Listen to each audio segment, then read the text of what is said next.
دوستوں، دنیا میں محبت اور پیار سے زیادہ بڑی چیز کوئی نہیں ہے۔ محبت دوریوں کو ختم کر دیتی ہے، نفرت کے خلیج کو پاڑ دیتی ہے، محبت دلوں کو اسیر کر لیتی ہے، بیگانے کو اپنا بنا لیتی ہے۔ انسان تو کیا، جانور بھی محبت کی زبان سمجھتے ہیں۔ جنگلوں کے باسی جانور بھی محبت سے انسانوں کے غلام بن جاتے ہیں۔ جانوروں کی یہ کہانی فرضی نہیں بلکہ حقیقی اور سچی کہانی ہے۔ دوستوں، اس لیے اس ویڈیو کو پورا ضرور دیکھیں۔ آگے بڑھنے سے پہلے آپ سے گزارش ہے کہ اس ویڈیو کو ایک لائک کر کے ہمارے چینل کو سبسکرائب کرنا نہ بھولیں۔ تو آئیے شروع کرتے ہیں۔ دوستوں، ندیم بھائی کہتے ہیں کہ ہمارے گاؤں کے کئی بزرگ آج بھی زندہ ہیں جنہوں نے پگلا، دلاری اور شیرو کو اپنی آنکھوں سے دیکھا ہے اور چاچا کا جنازہ اپنے کندھوں پر اٹھایا ہے۔ وہ کہتے ہیں کامل صاحب ہمارے گاؤں کے سرپنچ تھے، مکھیا تھے۔ گاؤں کے چھوٹے بڑے سب انہیں احترام سے چاچا کہا کرتے تھے۔ انہیں شکار کا شوق جنون کی حد تک تھا۔ لمبی چوڑی زمینداری تھی جو ان کے شکار کے شوق کو پورا کرنے کے لیے کافی تھی۔ ہم نے جب شعور کی آنکھیں کھولی، یعنی جب سمجھداری کی آنکھیں کھولی، تو انہیں بڑھاپے کی سرحد پر داخل ہوتے ہوئے دیکھا، لیکن اس عمر میں بھی وہ جوانوں سے بڑھ کر چست اور پھرت رہا کرتے تھے۔ ان کا معمول تھا کہ ہفتے میں ایک بار محلے کے 2-4 نوجوانوں کو ساتھ لیتے اور صبح ہوتے ہی اپنی جیپ لے کر شکار کے لیے نکل جاتے تھے۔ شام کو جب واپس لوٹتے تو ان کی جیپ میں ہرن یا چیتل یا بیل گائے ضرور ہوتا تھا۔ میں نے انہیں ناکام واپس آتے نہیں دیکھا۔ ایک دن چاچا شکار سے واپس آئے تو ان کے ساتھ نیل گائے کا ایک چھوٹا سا بچہ تھا، ننھا منا سا، بے حد پیارا۔ ہفتہ 2 ہفتہ سے زیادہ اس کی عمر نہیں تھی۔ اسے دیکھنے کے لیے بچوں کا میلہ لگ گیا۔ صبح پھر بچوں نے اسے گھیر لیا۔ کوئی اسے چھو کر دیکھتا، کوئی اسے پتا کھلانے کی کوشش کرتا، کوئی اسے گود میں لینے کی کوشش کرتا۔ چاچا اور خاندان کے بزرگ حضرات چارپائیوں پر بیٹھ کر یہ نظارہ دیکھ رہے تھے اور باتیں کر رہے تھے۔ غالباً چاچا انہیں یہ بتا رہے تھے کہ نیل گائے کا یہ بچہ کس طرح ان کے ہاتھ لگا۔ بچوں کے لیے وہ مستی اور تفریح کا سامان بن گیا تھا۔ بھانت بھانت کے پرندے اور جانور اکٹھا کرنا چاچا کے لیے کوئی نئی چیز نہیں تھی۔ ندیم بھائی کہتے ہیں چاچا میری والدہ کے تایا ابا تھے۔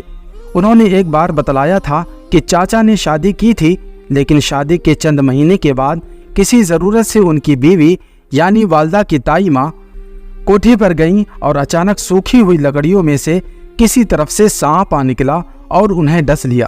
انہیں اترنے میں دیر ہوئی تو گھر کے لوگ کوٹھے پر چڑھے، دیکھا کہ وہ مردہ پڑی ہیں، پورا جسم نیلا پڑ گیا ہے۔ چاچا پر بیوی کے مرنے کا غم اس قدر ہوا کہ انہوں نے دوبارہ شادی نہیں کی اور اپنی محبت جانوروں پر نچھاور کرنے لگے۔ چاچا کی حویلی کافی بڑی تھی جو پرانے زمانے کی لکھوری اینٹوں کی بنی ہوئی تھی۔ اس میں مختلف قسم کے کبوتر پلے ہوئے تھے۔ اتنے قسم کے کبوتر کہیں اور نہیں دیکھے جا سکتے۔ ایک طرف تو خوبصورت پجرے میں تیتر تھے تو دوسرا پجرا بلبل کا تھا۔ کئی طرح کے طوطے تھے۔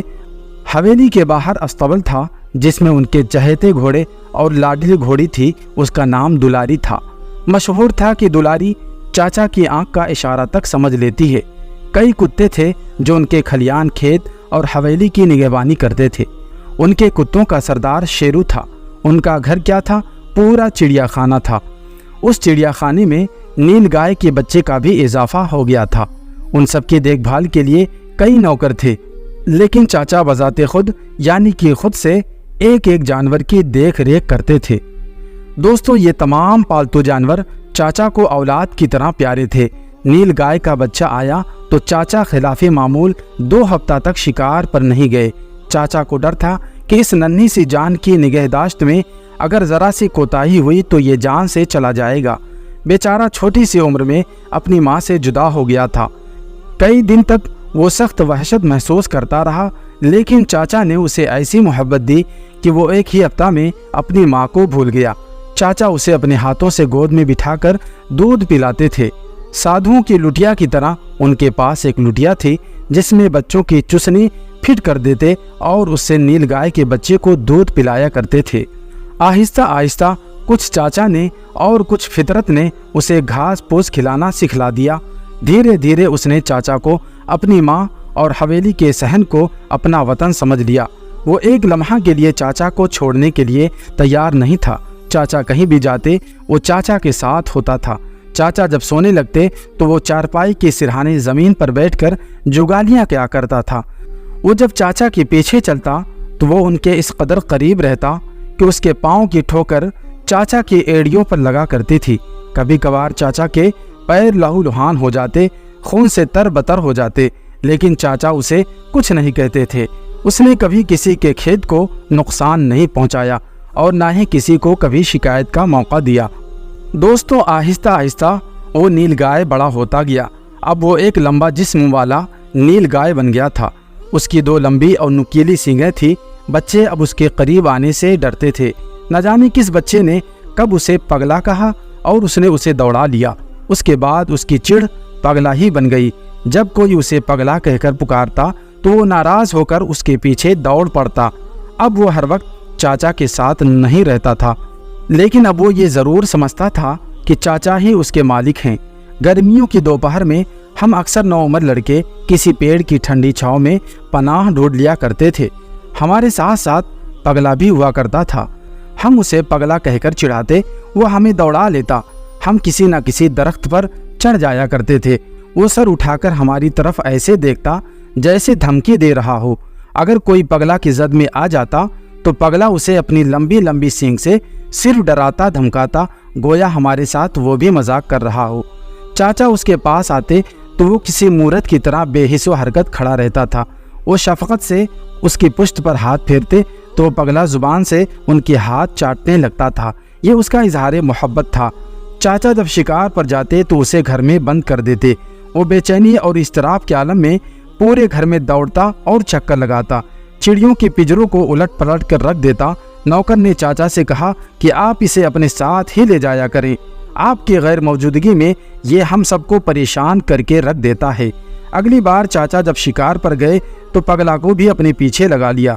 चाचा का कुत्ता शेरू भी साथ था। आगे आगे जीप थी और पीछे पीछे शेरू और पगला दौड़े जा रहे थे। दोस्तों, उस दिन पगला ने एक बड़ा कारनामा अंजाम दिया। 4-5 नीलगाय एक जगह अरहर के खेत में बैठे हुए आराम कर रहे थे। पगला भी खेत में घुस गया और किसी तरह उन्हें लेकर चाचा की तरफ आ गया। जब वो नीलगाय करीब आ गए तो पगला उनसे अलग हो गया और चाचा ने बड़ी आसानी से 2 नीलगायों का शिकार कर लिया। पगला की एक नई खूबी मालूम हुई। फिर उसके बाद चाचा अक्सर उसे अपने साथ शिकार पर ले जाने लगे। पगला इस तरह जंगल की सैर करता और चाचा को बड़ी आसानी के साथ शिकार करवा देता। अपनी मोहब्बत और वफादारी का सबूत देने के लिए उसने अपनी कौम से गद्दारी की, लेकिन चाचा का साथ न छोड़ा। एक बार ऐसा वाक़या पेश आया कि उन मासूम जानवरों की मोहब्बत देखकर मोहल्ला के सयाने और बच्चे सबकी आंखें भीग गईं। हुआ ये कि एक करीबी अजीज़ की शादी में पूरे ख़ानदान वालों को जाना था। उनके गांव का फासला तकरीबन 30 किलोमीटर और नदी के उस पार था। नदीम भाई कहते हैं, खुद हमारे गांव से नदी का फासला 4-5 किलोमीटर पे था।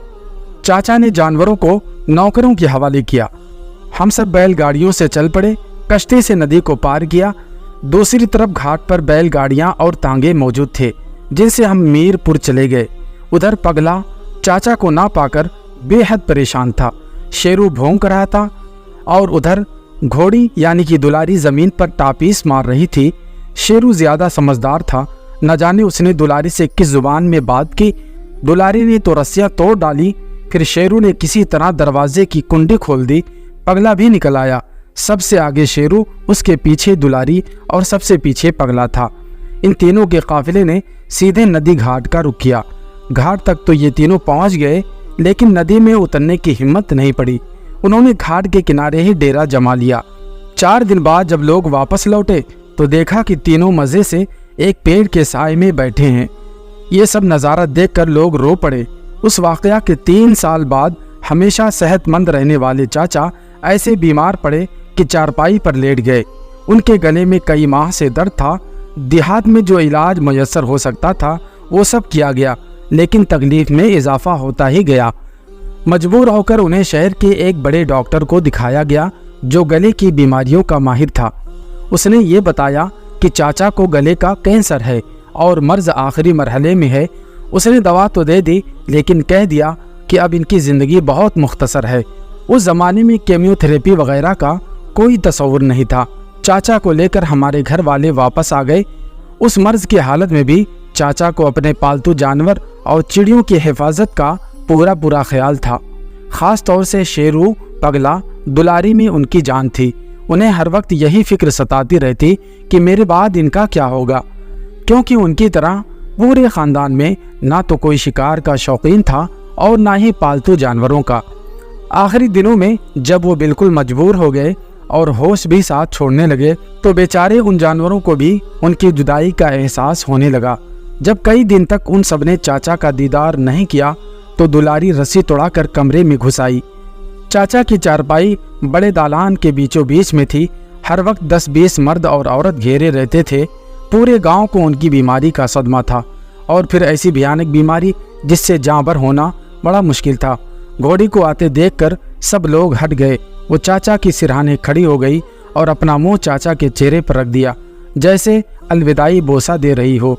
चाचा ने आंखें खोली, बड़ी मुश्किल से हटाया। दालान से वो निकल ही रही थी कि शेरू मियाँ पगला को लेकर पहुंच गए। लोग फिर हट गए। पगला ठीक उसी जगह चाचा के सरहाने बैठ गया जहां वो बचपन में बैठा करता था। शेरू ने पायताने जगह बनाई और कों कों की आवाज़ निकालने लगा। ये दोनों ज़ुबान हाल से कह रहे थे कि जितना हक तुम लोगों का है उससे ज़्यादा चाचा पर हक हम लोगों का है। बड़ी मुश्किल से लोगों ने दोनों को हटाया। उसी दिन दोपहर के बाद चाचा दुनिया से रुखसत हो गए। बाद नमाज मगरिब उनकी मिट्टी हुई। जनाजे में शेरू, दुलारी और पगला भी थे। अगली सुबह बेहद वीरान थी। दूसरे पालतू जानवर तो जानवर ही थे। पेट की भूख कहाँ बर्दाश्त होती है, लेकिन दुलारी ने खाना पीना छोड़ दिया। पगला तो पूरे गांव का चक्कर लगाता और चाचा को तलाश करता। शेरू समझ गया था कि उसका मालिक अब इस दुनिया में नहीं है। वो बस एक जगह बैठकर रोने की आवाज़ निकालता रहता। तीसरे दिन लोगों ने हैरत अंगेज और दिल दहला देने वाला मंजर देखा कि दुलारी अस्तबल में मरी पड़ी है। शेरू दरवाजे पर इस तरह बैठा हुआ था कि जैसे अपने मालिक का इंतज़ार कर रहा है, लेकिन उसका जिस्म रूह से खाली था। पगला ऐसा लापता हुआ कि मालूम नहीं कि उसे ज़मीन खा गई या आसमान निगल गया। अपने मालिक की मौत का सदमा ये तीनों नहीं बर्दाश्त कर सके। अब गांव की शक्ल बदल चुकी है। चाचा की हवेली खंडर बन चुकी है, लेकिन पगला, दुलारी और शेरू की मोहब्बत की दास्तान अब भी लोगों की ज़ुबान पर है।